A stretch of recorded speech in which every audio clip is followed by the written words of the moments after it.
Baik, selamat pagi anak-anak. Pagi. Apa kabarnya, sehat? Sehat. Hari ini kembali kita bertemu ya di pembelajaran coding dan kecerdasan artifisial. Anak-anak semua sudah sarapan? Sudah. Sebelum kita mulai, Bapak mau absen dulu. Ya, setelah Bapak absen, nanti Bapak minta satu orang untuk pimpin kita berdoa sebelum kita memulai pembelajaran kita pada hari ini. Bapak absen dulu. Repi, Upaira, Dea Devita, Devani, Talita, Alifa, Berta, Aditya, Gibran. Oke, semua. Bapak minta satu orang pimpin doa untuk kita, silakan. Ya, Berta, silakan. Berta.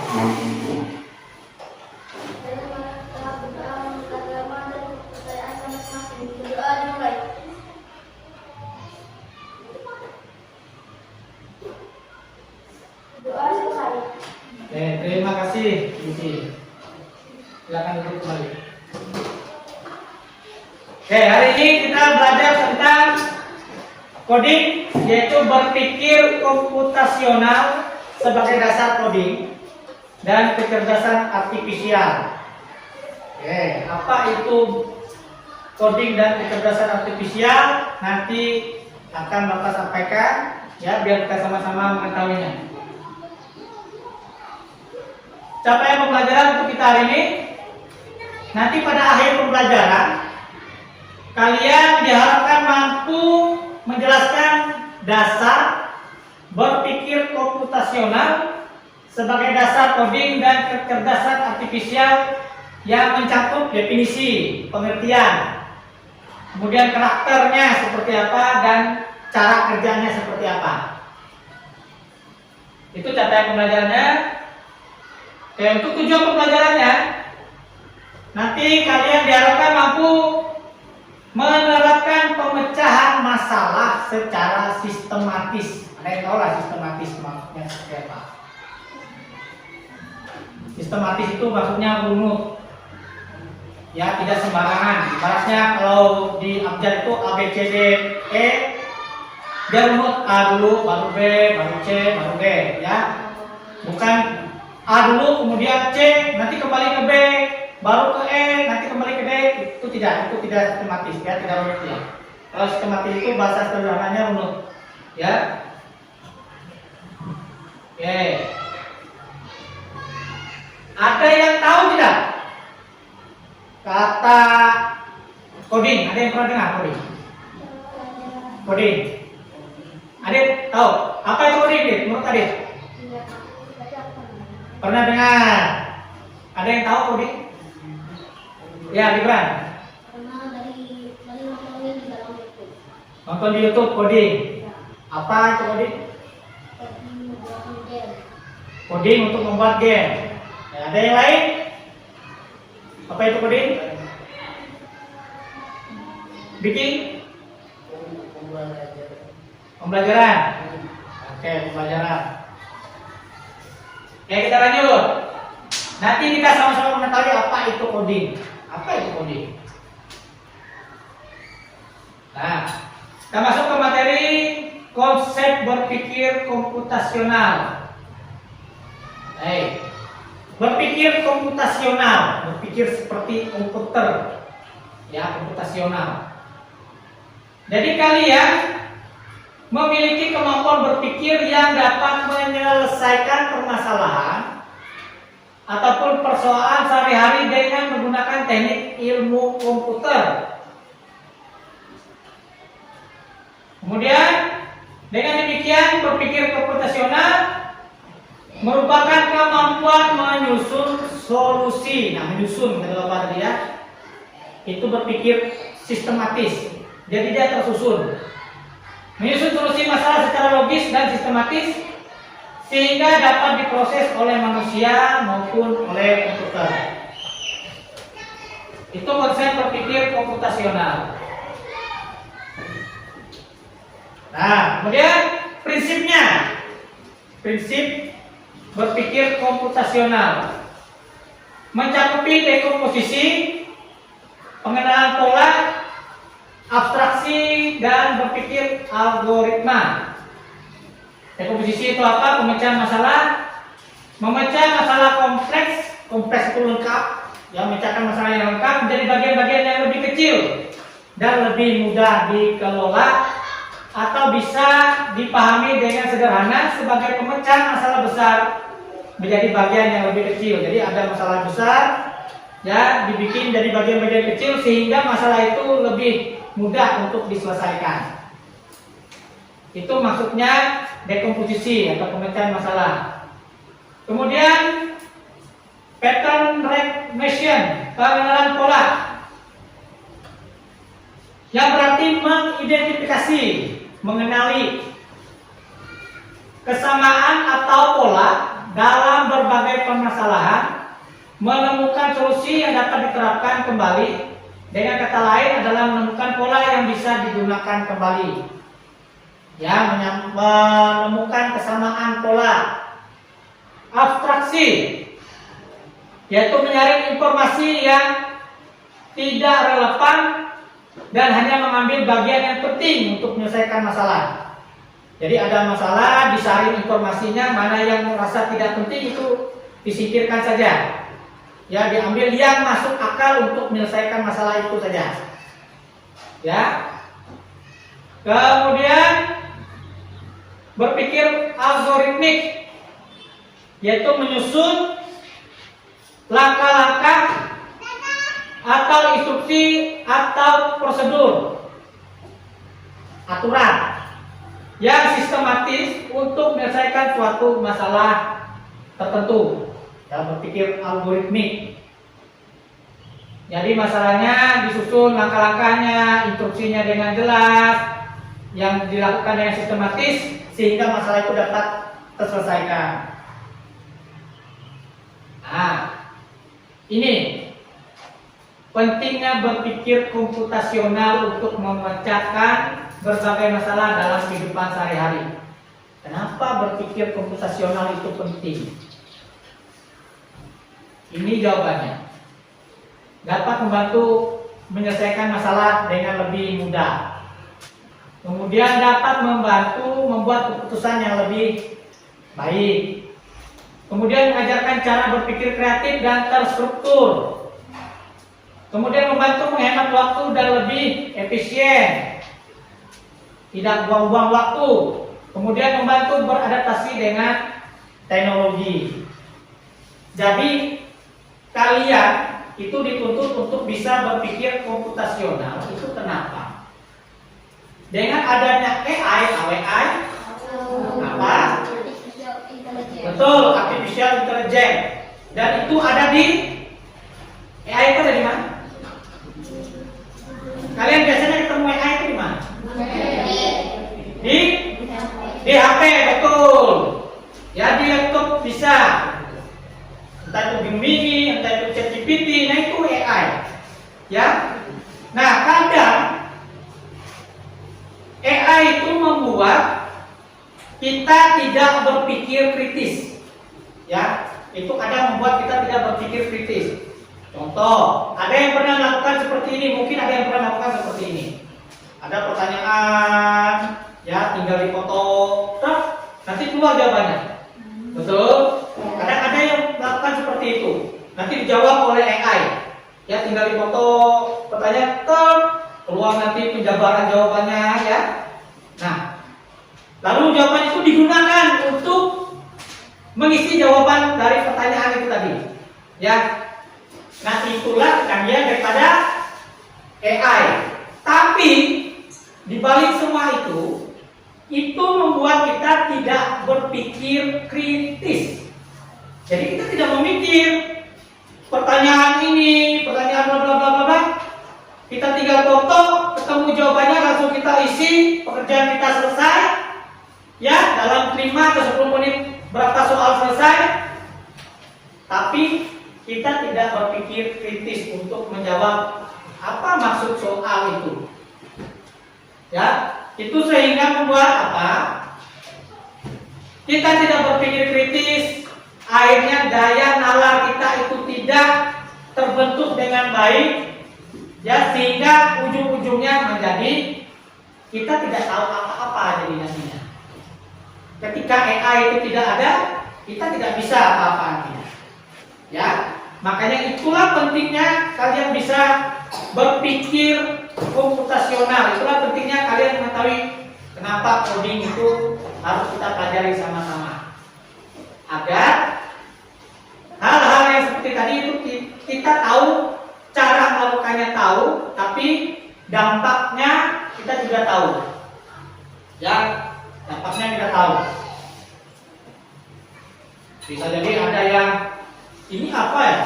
Tinggal difoto, ya, nanti keluar penjelasannya, tinggal disalin, ditulis, itu tidak berpikir jadinya. Ya, jadi kita pemikiran kritis kita itu tidak terbangun jadinya. Sebenarnya komputer itu berpikirnya tidak lebih hebat dari kita. Komputer itu tidak lebih hebat dari kita manusia. Yang bikin siapa? Bukan manusia. Hanya saja manusia itu bikin, dia membuat itu menggunakan prinsip ini tadi. Pemecahan masalahnya dia buat, kemudian pengenalan polanya dia susun, kemudian abstraksinya dimuat, dimasukkan ke situ, kemudian berpikir algoritmiknya, sehingga jadilah yang namanya AI, ChatGPT. Jadi dia menyaring data-data, ya, dia menyaring data-data, dia susun itu sehingga menjadi suatu jawaban. Ya, sebenarnya kita bisa lebih dari itu. Hanya saja kita terbiasa ketika ada suatu foto, akhirnya keluar, ya, jawabannya disalin. Kita terbiasa itu, jadi kita akhirnya tidak berpikir kritis, ya. Itu masalahnya. Untuk bisa membuktikan kita ini bisa tidak berpikirnya kritis, bisa tidak kita berpikirnya menggunakan prinsip komputasional, apakah kita bisa menggunakan itu? Bisa kita menerapkan itu? Kita akan lakukan melalui game, ya. Oke. Silakan anak-anak kalian ketikkan Blockly Games di pencarian Google-nya. Ya, kemana kelihatan?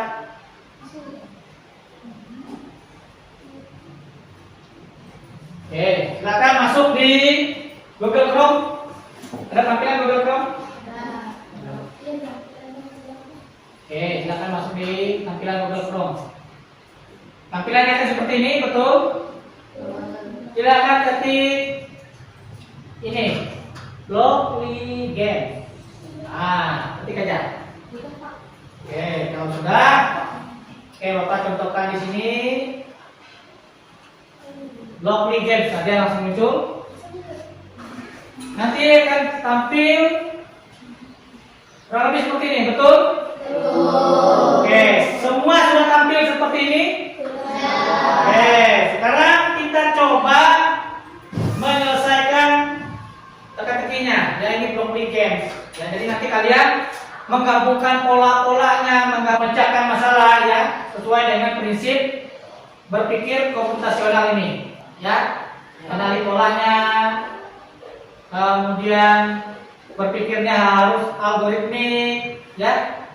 Oke, kita lakukan itu, kita lakukan prinsip komputasionalnya melalui games, ya, namanya Blockly Games. Oke, kita masuk di teka-teki dulu. Silakan klik teka-teki, diklik. Oke, nanti akan muncul seperti ini. Betul? Nah, ini masih acak, ya, seperti yang Bapak sampaikan di awal. Kita harus memecahkan masalah itu sistematis, ya, sesuai. Bapak kasih contoh satu, ya, di siput, ya, di situ kan ada siput, kucing, bebek, lebah, ya. Bapak kasih contoh satu yang siput. Cara penyelesaiannya seperti apa? Siput, gambarnya kakinya ada berapa siput? Kaki 0. Bapak contohkan ciri-cirinya. Ada lendir. Oke, terus datang kurung. Oke. Begitu, silakan kalian lanjutkan untuk yang kucing, bebek, dan lebah. Nanti bisa digeser kan?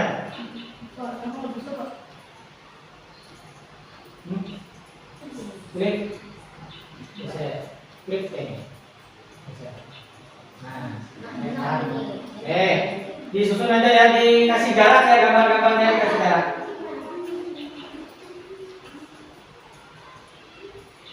Oke, untuk bebek, taruhnya di sini bebek. Cari sesuai yang ini bebek, taruh di bawah. Nah, kakinya pilih, kaki bebek. Kemudian ciri-cirinya cari di sini. Nah, cari di sini. Ini klik ini, kemudian digeser. Ini diklik ini, klik geser. Nanti setelah ini ada labirin. Ini akan lebih memicu kalian lagi berpikir, lebih kritis lagi. Kalau sudah, boleh klik periksa jawaban di pojok kanan. Semuanya. Apakah semua benar? Apakah masih ada catatan? Ini masih ketinggalan di kelas. Boleh ditambahkan ke sini kelas. Oh, ini English. Kita bahasa Indonesia. Aku tahu ada bahasa Inggris. Oke. Nah, Aku tahu ada bahasa Inggris. boleh betul, sempurna, betul semua. Tadi benar. Oke, sudah rapi? Sudah, benar semua? Si Serta belum, Rodi, Adit sudah? Makanya kalau kita tidak lakukan seperti ini, nanti kalian tidak terbiasa berpikir untuk kritisnya, ya. Intinya ada yang salah menaruh kaki ini berapa, kaki itu berapa, ya. Oke, sudah semua? Sekarang kita lanjut ke labirin. Oke, di tampilannya betul seperti ini untuk labirin. Oke, sebelah kiri itu ada semacam peta, ya, ada semacam peta. Kemudian di sebelah kanannya ada blok warna ungu. Blok ini kita susun agar orang ini bisa sampai ke titik lokasinya. Ya, kita susun bloknya, kita susun. Oke, kita jalankan programnya. Jadi di sini bloknya bergerak majunya ada dua, bergerak maju, bergerak maju. Kita jalankan program. Oke, betul. Selamat Anda menyelesaikan level ini dengan 2 baris. Sekarang silakan kalian mulai kerjakan yang level 2. Silakan dijalankan sesuai agar dia sampai menuju titik lokasi. Kalau salah, reset, boleh diulang.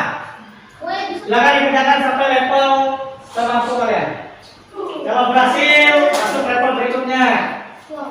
Biar lebih menarik, di pojok kanan atas itu ada skin ya.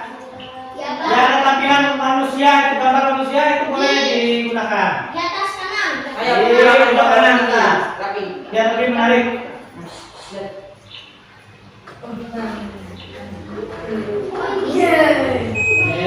Silakan. Oke, kita sudah main mencoba blok lead game. Ya, kita sudah mencoba blok lead game. Ya. Melalui game sini, apa yang kalian rasakan? Mikir nggak? Mikir, nyusun ini, nyusun itu, nyusun ini, salah. Susun lagi, masih salah. Susun lagi, masih salah. Berpikir nggak? Berpikir. Nah, mungkin hal itu jarang kita lakukan, ya, karena ada AI, sedikit foto, sedikit foto, ketemu jawabannya ya. Nah, maunya dapat melatih pikir kita agar lebih kritis lagi, ya. Jadi melalui pembelajaran coding itu diharapkan kalian bisa lebih berpikir kritis lagi. Melalui game saja kalian harus bisa berpikir kritis. Oke? Ya, Pak. Oke. Sampai sini ada yang ingin ditanyakan? Tidak. Tidak. Intinya melalui games ini membuat kita untuk lebih berpikir kritis. Pelajaran kita cukup sampai di sini. Sebelum kita mengakhiri, silakan satu orang pimpin doa. Silakan satu orang pimpin doa. Teman-teman kita mengakhiri pelajaran mari kita berdoa bersama dan kepercayaan masing-masing. Berdoa dimulai. Berdoa selesai. Oke, pembelajaran kita sampai di sini. Selamat pagi.